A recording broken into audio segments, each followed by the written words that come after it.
I think it came in different waves. I remember deciding that I wanted to be a designer because my roommate was studying design, and it seemed like fun, you know. So it just was like it sparked something fun thing in me, something that I felt like I could. Oh, maybe I could do that because I'm not so good verbally, and so it seemed like a visual thing, and it seemed like something fun.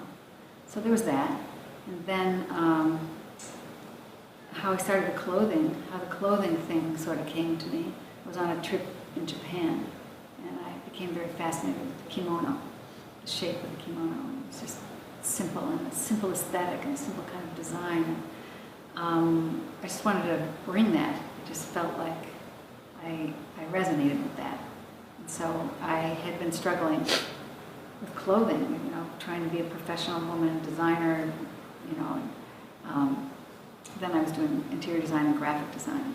Getting dressed, I felt like I needed to present myself, you know, as a designer. It seemed like a too complicated a task, you know. I would literally get sick when I would go shopping. So I really didn't like to shop, so I wanted to just make getting dressed simple. And so anyway, I remember that I'd been telling people I was starting to come up with this clothing idea. And I've been telling people about it. And I was in a world of artists and people like that, designers. I lived in Tribeca at the time.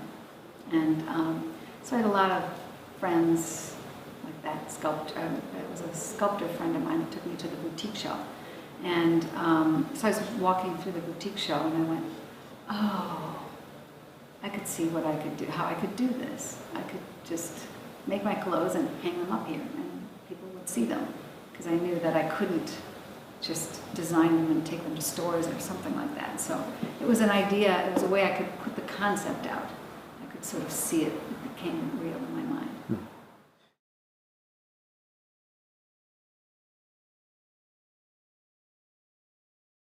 So I had no money, and I had this idea, so I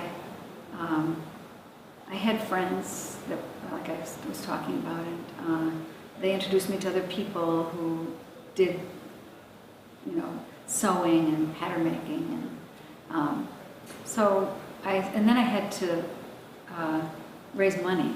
I had to kind of get the concrete. I had to put my feet on the ground, try to make this idea, which I actually had been thinking about for a number of years, and it was like kind of spinning in my mind, and so I had to try to make it real, sort of put my feet on the ground and figure out what to do. And so after talking about it, people introduced me to different people who helped me make it real, helped me actually sew those garments. And I ended up going to the boutique show and selling a small group of things the first time, and then I had to figure out how to raise money. And in order to produce the orders, I was sitting with orders, and I didn't have any money to buy the fabric. So I just did, it was sort of like one thing, and you do one thing, and then it presents with something, and then you have to figure out what to do with that. So all of a sudden I had 8 orders. It was not much, not a big deal, but I had to figure out how to buy the fabric, how to cut it, how to sew it, how to ship it. Even I didn't know how to really use UPS in a complicated way like that, you know. So I had to work out all the kind of logistics of it all. So I remember going, the first time I figured that out was a small group of orders. Then the second time I went back to the next show, and I ended up selling, like, it was a lot, $40,000 worth of clothes. It was a big deal. People stood in line to write orders. And so I just remember going to the bank. I think, oh, well, great, now I'm in business. I can just go to the bank. I'm real, you know. And the banks just said, you know, well, how long have you been in business? And I was like, oh, how long have I been in business? I guess I have to go fill out those forms. I guess I'm not really in business yet. But I showed my orders. I thought that would be valid as collateral, you know. And they said, you don't even know these are real orders. I said, what do you mean?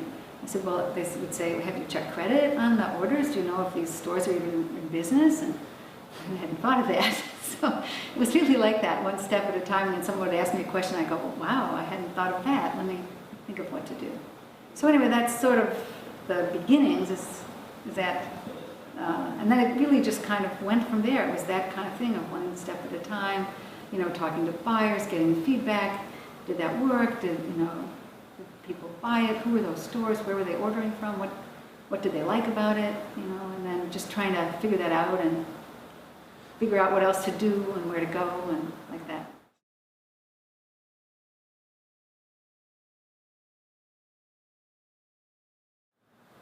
Well, I think for me it was kind of self-expression. I struggle a lot to express myself, so it's given me a voice. Like, look, you want to talk to me. People want to hear what I have to say, and so that's kind of makes me feel not so invisible or something.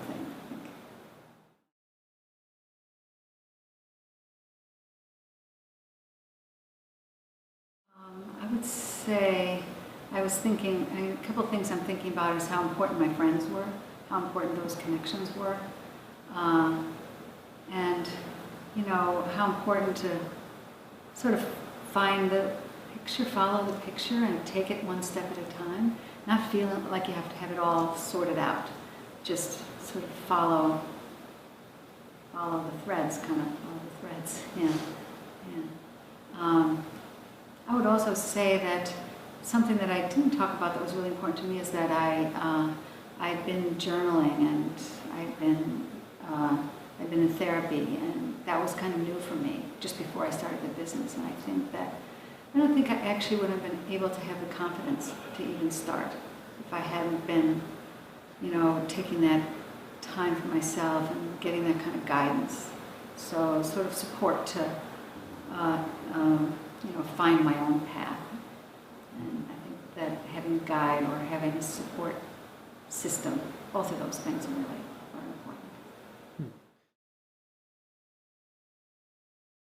My personal vision is that I've been sort of working on the outside, like helping women get dressed, making clothing easier, more comfortable, and I guess I feel like I'm really interested. I've been actually simultaneously working on my inner world, and so I guess I want to continue to work on that and help others to do that, to figure out, how to find out what makes us passionate or what drives us.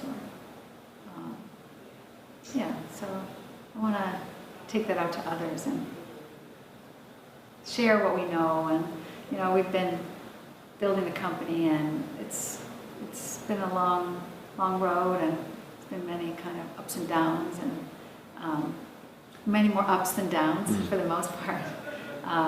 But it's been this idea of sort of continuing to kind of go deeper with the original mission, which was just making these simple clothes. And then it became, how do we make these clothes? How do we work together?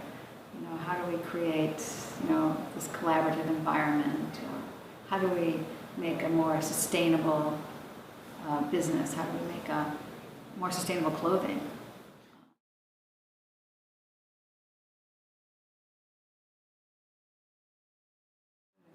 Like somebody once asked me, where did those first pictures come from?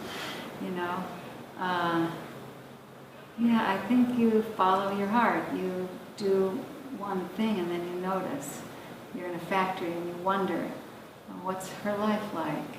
She sits at that sewing machine many long hours. She doesn't look up even when I come through. And I wonder, what's her life like? What can we do about that?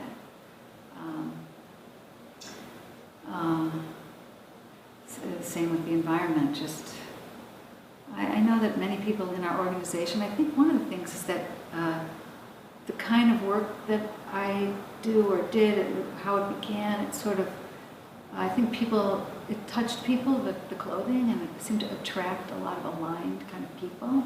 And so even things that I wasn't thinking so much about, like when I started, I was thinking that the concept was timeless. You didn't have to throw things away or that kind of thing. But I wasn't thinking so much about sustainability.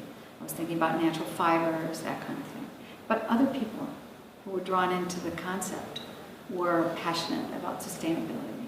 And same with human rights and those kinds of things. It really came a lot through other people who got on that work earlier even than I did. And I think I got really passionate about the environment when I first saw the inconvenient truth, which is late in the game for lots of people, and people in my company were already way on it. But once I got more on it, then I started being able to amplify it, to use my voice to say yes to different things. Like,